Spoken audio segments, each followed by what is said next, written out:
இன்றைய தினம் தொழில்துறை அமைச்சர் ஒரு அறிவிப்பை வெளியிட்டார். ஒரு வெற்றி காயத்தை அறிவிச்சு ஒரு வெள்ளை காயத்தை காட்டி இதுதான் வெள்ளை அறிக்கைன்னு சொல்றார். ஆக எவ்வளவு ஏத்த இருந்தா இப்படி பேசுவார்?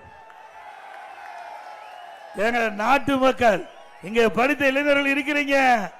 நாட்டில் பல லட்சம் பேர் வேலை இல்லாம இருக்கிறாங்க. திராவிட முன்னேற்ற கழக அரசு அமைந்த பிறகு இந்த 52 மாத திராவிட முன்னேற்ற கழக ஆட்சியில் 922 புரிந்துணர்வு ஒப்பந்தங்கள் போடப்பட்டதாகவும் அதிலே கிட்டத்தட்ட 10 லட்சம் தொழில் முதலீட்டை ஈர்க்கப்பட்டதாகவும் அதிலே 32 லட்சம் பேருக்கு வேலை கிடைக்கும் என்றும் அதோட 75% புரிந்துணர்வு ஒப்பந்தம் நிறைவேற்றப்பட்டதாக திரு ஸ்டாலின் அவர்கள் ஜெர்மன் நாட்டுக்கு செல்கின்ற பொழுது பத்திரிகையாளரை சந்தித்து இப்படி ஒரு செய்தி வெளியிட்டு போயிருக்காங்க.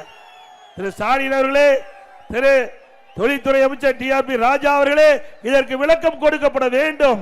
ஒரு முதலமைச்சர் இன்னைக்கு தொலைக்காட்சியில பேட்டி கொடுக்கின்ற பொழுது இந்த செய்தியை சொல்லிக்கிறார். அந்த அடிப்படையில் நான் கேட்கின்றேன், இன்றைக்கு நீங்கள் ஆட்சி பொறுப்பேற்றதிலிருந்து 922 புரிந்துணர்வு ஒப்பந்தங்கள் போடப்பட்டது என்று சொன்னால் அதில் 75% புரிந்துணர்வு ஒப்பந்தங்கள் நிறைவேற்றப்பட்டது சொன்னால் லட்சக்கணக்கான பேருக்கு, சுமார் தமிழகத்தில் 25 லட்சம் பேருக்கு வேலை கிடைத்திருக்க வேண்டும். கிடைச்சதா வேலை?